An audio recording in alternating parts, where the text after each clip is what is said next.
Sud Radio Berkov dans tous ses états, midi 14h. André Berkov. André, vous receviez hier le député de la Somme, Mathias Renaud, épinglé par l'Assemblée nationale pour avoir attaché un drapeau français à la fenêtre de son bureau. Eh bien, l'opération anti-tricolore bat son plein, puisqu'hier, des manifestants ont été chassés de plusieurs rassemblements parce qu'ils portaient des drapeaux français. Oui, c'est assez extraordinaire. Vraiment, je ne comptais pas en reparler. Effectivement, on en avait parlé, comme vous dites, avec le député. Et puis, quand même, on a vu les images. Et on a vu les images pas une fois, pas deux fois, mais 3 fois. Un petit groupe. Comme ça, des retraités, des gens qui portaient un drapeau français dans la manifestation. Donc, ils étaient d'accord avec le ras-le-bol de certains, les revendications des autres. Et puis, on voit des gens qui s'approchent. Il y a foutez le camp. Allez, vous n'avez rien à faire ici. Cassez-vous, cassez-vous, cassez-vous, bande de fachos. J'ai dit, attendez, il y a quand même un problème. Est-ce qu'on va continuer comme ça? Est-ce qu'on est arrivé au point où une manifestation en France, dans n'importe quelle ville de France, où il y a des gens qui portent un drapeau français, sont immédiatement qualifiés à la droite d'Adolf Hitler? C'est ça? Mais où on en est pour arriver là? Qu'est-ce qui s'est passé au niveau des neurones? Non mais vraiment, on peut se poser la question. Et d'ailleurs, vous allez écouter, c'était CNews, je crois, qui a qui a parlé de cela. Une jeune femme qui raconte ce qui lui est arrivé justement hier dans la manifestation. Je crois que c'était à Montpellier, on n'est pas sûr, mais en tout cas, écoutez. Je quitte la manifestation parce qu'en fait, on m'a arraché, j'avais mon drapeau sur la tête. J'avais un très beau chapeau avec le drapeau et on m'a arraché le drapeau et j'ai essayé de protéger une autre personne du groupe là qui commençait à se faire tabasser. Donc je me suis mis entre en pensant que ça allait calmer, mais non, il était très excité. Et en gros, on nous a dit de partir parce que on voulait pas de facho et que je dis mais non, je suis pas facho, j'ai un drapeau français, je suis française, j'ai le droit d'être là. On m'a dit non, la France, on s'en fout, il faut être internationaliste. Voilà, la France, on s'en fout, il faut être internationaliste. Donc moi je suis la citoyenne française, je viens avec un drapeau français. Je pensais que le drapeau français c'était en France, apparemment non, on se trompe, et elle se fait virer de la manifestation. Maud Koffler, ça vous est arrivé, vous, un peu plus tôt, je crois que c'était en 2018, c'est ça? Oui, 2018. Qu'est-ce qui vous est arrivé? Racontez-nous, parce que vous avez une aventure avec un drapeau. Oui, et la colère n'est pas retombée du tout. En 2018, c'était la demi-finale de la Coupe du Monde, et je revenais des manifestations joyeuses sur les Champs-Élysées avec ma sœur. On avait chacune un grand drapeau français, et en fait, un type est sorti de je ne sais où, a couru, a attrapé l'un de nos drapeaux, et puis l'a balancé sous une voiture, et en fait, c'était assez long, hein, la scène, je l'ai réduit un petit peu, c'était à Paris, c'était boulevard Malesherbes, dans le 8e, donc c'est pas tellement le quartier où ça risque de dégénérer, quoi. Ouais. Et donc, en fait, après une altercation... il a pris le drapeau, il l'a jeté par terre, c'est ça? Il a couru, j'ai poursuivi un peu sur la route, et puis il a fini par aller dans une petite rue, il l'a jeté sous une voiture, je l'ai récupéré.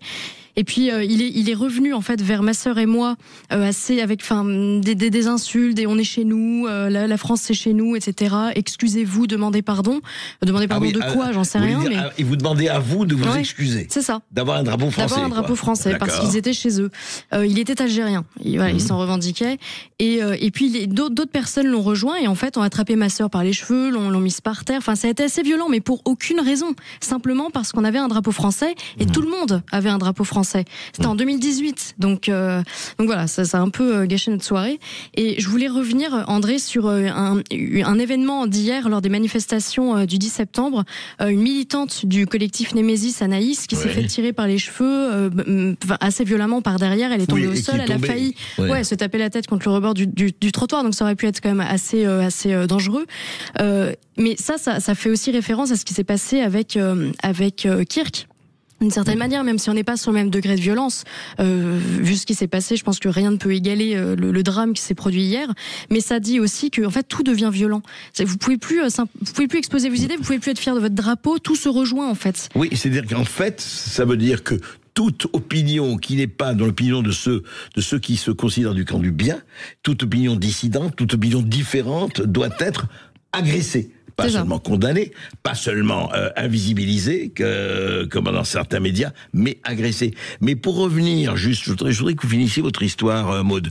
Quand vous avez qu'est-ce qui s'est passé après? Donc ils ont agressé pratiquement votre sœur. Ils ont agressé ma sœur, et puis en fait, moi j'étais avec mon drapeau. Vous savez, c'est des vieux drapeaux avec des pointes dorées. C'est assez joli. C'était un vieux drapeau qui appartenait à mon grand-père, pour la petite histoire. Ouais. Et donc moi je savais pas quoi faire, donc j'étais là à les braquer avec mon drapeau assez inutilement. Et puis en fait ils ont fini par nous soumettre. C'est-à-dire qu'on a été obligés de dire ok pardon et de partir comme ça. Ah oui, ils vous auraient pas laissé partir si vous n'avez pas dit ça. Et puis le mec était bien gaulé, hein, donc je pouvais pas. De toute façon on faisait pas face. Enfin c'était foutu. Mais voilà, et donc on est resté avec. Vous avez gardé vos drapeaux quand même? Oui, je l'ai récupéré, ça, oui, bien sûr. D'accord. Ah bah c'est. Ouais.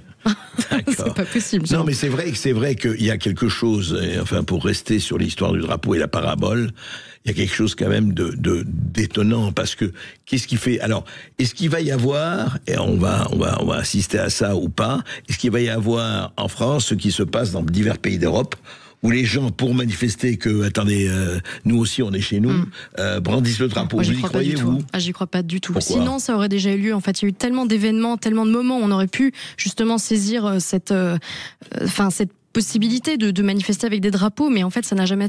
Je vais vous donner un exemple très simple politique, l'histoire de Lola, de la manifestation qui avait été organisée. Lola, la fille qui a été violée, effectivement, absolument tuée. Atroce. Elle avait 12 ans. Elle avait 12 ans, c'est immonde, et en fait il y avait une manifestation qui avait été organisée à l'époque par un parti, Reconquête pour ne pas les nommer. Finalement, en fait, s'apercevant que le fait que ce soit organisé par eux, ça risquait de contrarier d'autres partis, ils ont fait organiser ça par l'Institut pour la justice. Le Rassemblement national n'a pas souhaité y participer parce que Reconquête en était à l'origine. Donc à partir de là, en fait, si ce genre de drame ne peut pas nous unir, rien ne peut nous unir.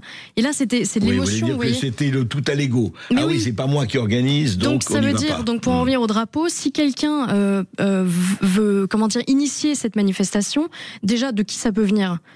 Ça viendra pas d'un Français lambda, ça ne peut venir que d'une personnalité, a priori. Ça peut être d'un mouvement qui ne soit pas politique. Ou un mouvement populaire. Voilà. Mais en fait, mais on le voit même là, le 10 septembre, ça a été récupéré, les Gilets jaunes, ça a été récupéré. En fait, chaque initiative populaire est de toute façon récupérée. Il n'y a pas d'issue. Donc je n'y crois pas. En France, je n'y crois pas. Je me trompe peut-être et j'espère, parce que ce serait simplement un cri du cœur, quoi. C'est pas un slogan. C'est simplement j'aime mon drapeau et je sors dans la rue avec.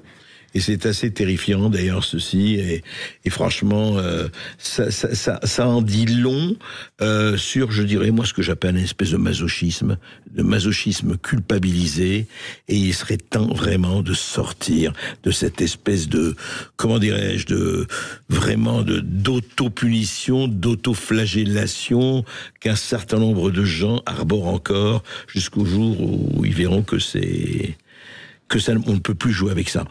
Merci Maud, merci à vous.